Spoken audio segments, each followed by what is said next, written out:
Hello friends and welcome back to our channel Banaras the learning channel. तो जैसा कि आपने लेटेस्ट अपडेट जो यूजीसी नेट 2023 और दिसंबर 2022 की डेट्स अपडेट आई हैं वो वीडियो ज़रूर देख लिया होगा। अगर आपने वो वीडियो नहीं देखा है तो अभी हमारी प्लेलिस्ट में जाके उस वीडियो को देखें और अपडेट्स जानिए।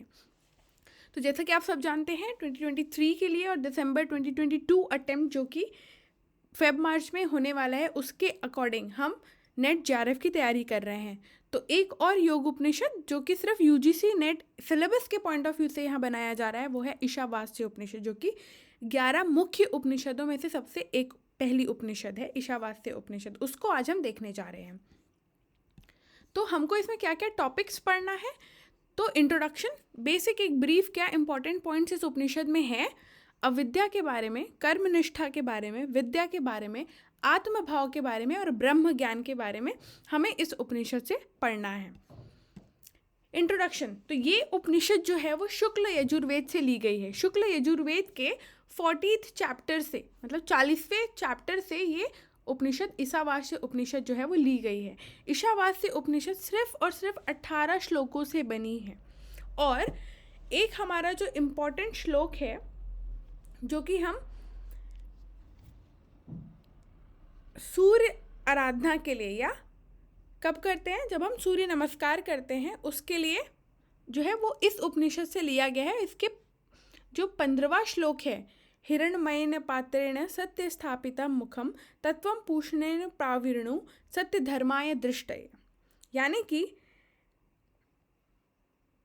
सूर्य देवता और अग्नि देवता को इसमें प्रार्थना प्रमुख कर रहे हैं और उस प्रार्थना, वो जो प्रार्थना है वो मुक्ति के लिए है। ठीक है, तो उस श्लोक से हम सूर्य की आराधना करते हैं। तो ये भी एक क्वेश्चन जो है वो आ सकता है कि कौन से उपनिषद से सूर्य आराधना का श्लोक हिरण्मयेन पात्रेण लिया गया है, तो वो ईशावास्य उपनिषद होगा। इसके अलावा यहाँ पे बताया गया कर्मनिष्ठा क्या है। तो कर्मनिष्ठा क्या है, doing appropriate action without bondages and attachment, यानी कि निसंग और निष्काम भाव से कर्म करना कर्मनिष्ठा है।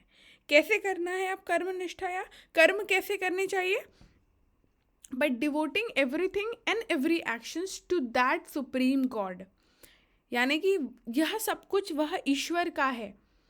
किसी भी चीज़ के लिए हमको क्या नहीं होना चाहिए, ये मेरा है, या ग्रीड नहीं होनी चाहिए।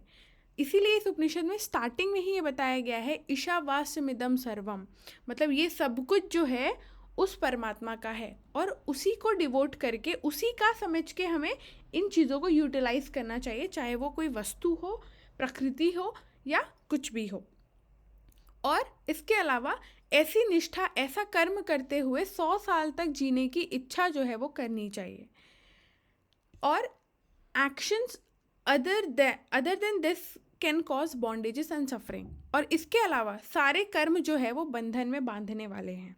ठीक है, अगर आप कर्म निष्ठा या फिर उस ईश्वर को समर्पित करके कोई भी कर्म या कर्तव्य कर रहे हैं तो वो आपको बंधनों में बांधेगा, ऐसा इस उपनिषद में बताया गया है।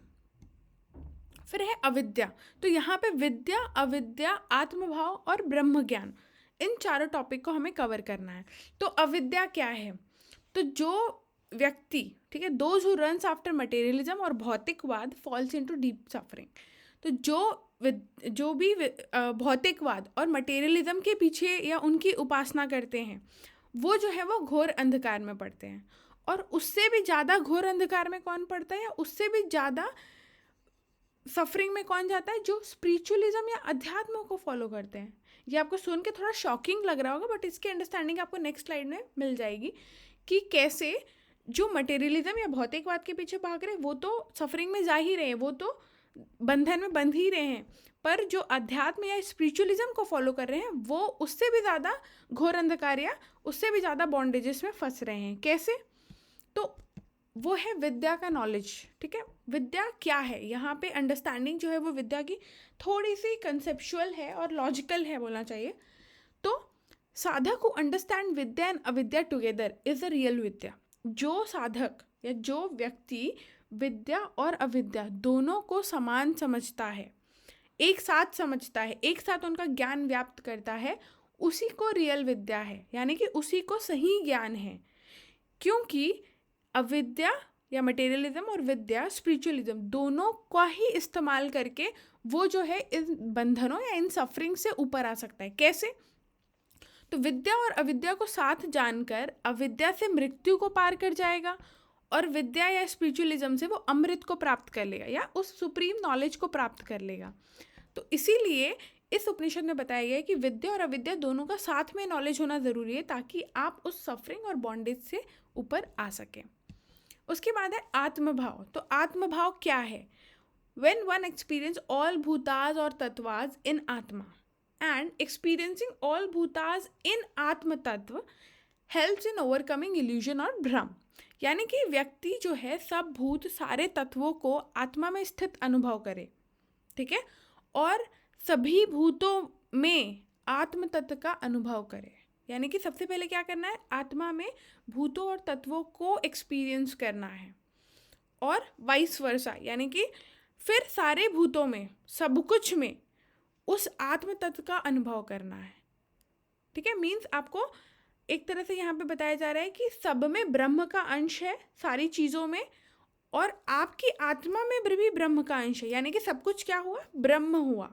ये यहाँ पे बेसिक अंडरस्टैंडिंग ये बताते हैं, सिग्निफाई करते हैं। और इसी से क्या होगा? आपका भ्रम खत्म हो जाएगा, और भ्रम खत्म हो गया, इल्यूजन खत्म हो गया, इग्नोरेंस खत्म हो गया, तो क्या हो गया? आत्म का ज्ञान हो गया। फिर ब्रह्म ज्ञान क्या है? अगर आत्मज्ञान ये है तो ब्रह्म ज्ञान क्या है? तो when one understands that Atma Tattva is the real essence in all bhutas and its cause of origin, therefore the sorrow and happiness in all the existent ends। यानी कि जिस स्थिति में पुरुष यह मर्म या ये एसेंस को जान लेता है कि आत्म तत्व ही समस्त भूतों के रूप में प्रकट हुआ है, तो सारा जो शोक और हर्ष है, मोह है, वो सब कुछ नष्ट हो जाता है। ये इस ब्रह्म ज्ञान के कॉन्टेक्स्ट में यहाँ पे बताया हुआ है। तो hope you guys like this video. Do like, share and subscribe our channel